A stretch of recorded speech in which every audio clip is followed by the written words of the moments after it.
Hello les réseaux, hello les amis. Bon, je sais pas quel jour on est. Si, on est dimanche, ça je sais, mais je sais pas si c'est le 26, 27, 25.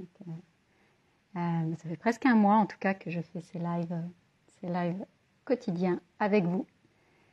Et aujourd'hui, j'avais envie de vous partager quelque chose qui fait écho à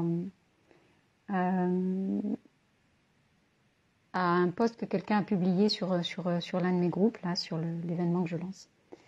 Et je me rendais compte en lisant ce post-là et puis d'autres également que il peut y avoir une confusion sur le niveau énergétique d'une maison.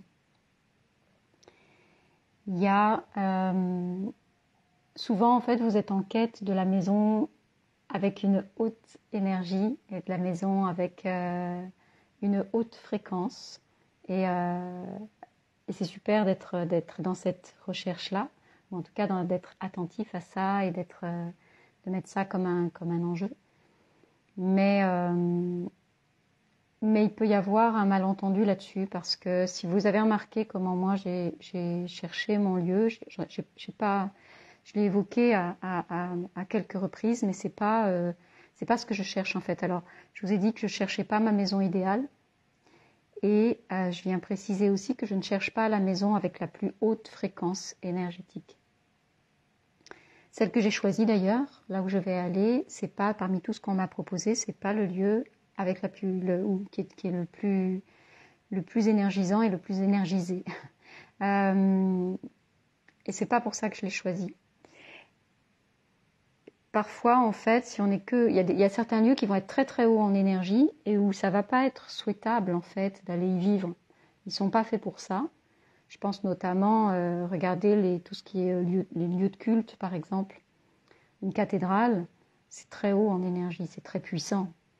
Et pour autant, c'est pas un endroit pour y vivre. Il y a plein d'autres endroits comme ça. Je pense les sites mayas sur lesquels j'étais l'année dernière, c'est très puissant aussi, c'est très haut en énergie.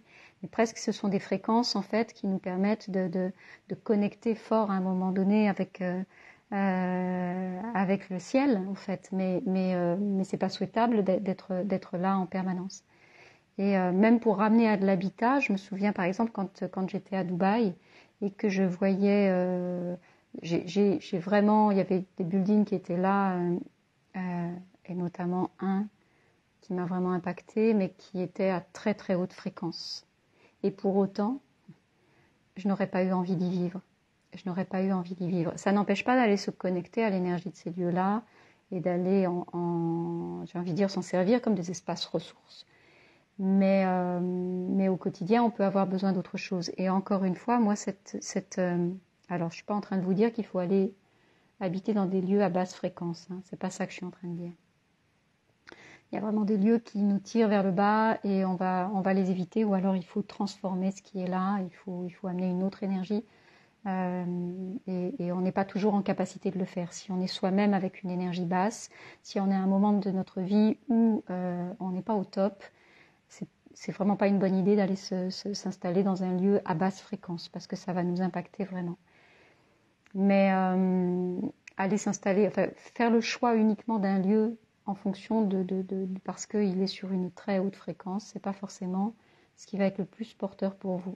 Et je vous le disais, là, moi, dans les choix que j'ai faits, j'ai pas choisi le lieu à plus haute fréquence. Il y avait d'autres maisons qu'on m'a proposées ou d'autres appartements qui vibraient beaucoup plus haut, en fait, énergétiquement parlant. Mais ils ne répondaient pas à mon besoin à d'autres endroits, en fait. Donc, c'est pas le premier critère. Et encore une fois, je ramène à ce que je vous ai dit à plusieurs reprises, mais le critère, la question que je me pose à chaque fois, c'est est-ce que ce lieu-là va être un levier, un support, un soutien pour mon projet de vie à un instant T. Alors oui, il faut qu'il ait un certain niveau de fréquence énergétique, oui, il faut qu'il réponde à un certain nombre de critères, mais la première chose, c'est ça, c'est est-ce qu'il va dans le sens de ce que je veux implémenter dans ma vie. Okay. Un lieu à haute fréquence n'est pas un lieu à valider quoi qu'il arrive en fait. C'est pas le gage que vous allez y être bien et c'est pas le gage non plus que vous allez pouvoir y déployer la vie que vous voulez. Donc ça c'est vraiment important parce que je crois qu'il y a une confusion là-dessus. J'ai lu ce post-là et puis d'autres qui font mention de cette maison à haute énergie, comme si c'était c'est comme le coup de cœur en fait, comme si c'était le gage d'une vie heureuse qui allait se déployer là. Mais on peut encore une fois être dans un lieu à haute fréquence et que ce lieu-là ne corresponde pas à ce que vous avez besoin de vivre à un instant T. Donc voilà, départissez-vous de ça. Enfin, je vous invite à vous départir de ça. Après, vous faites ce que vous voulez. vous êtes grand. Mais voilà, regardez comment vous faites votre recherche de maison aussi, si c'est quelque chose qui rentre dans votre discours ou dans les éléments que vous prenez en compte. Et puis, remettez de la douceur là-dessus. Et voilà, remettez du mou pour que ce soit beaucoup plus fluide.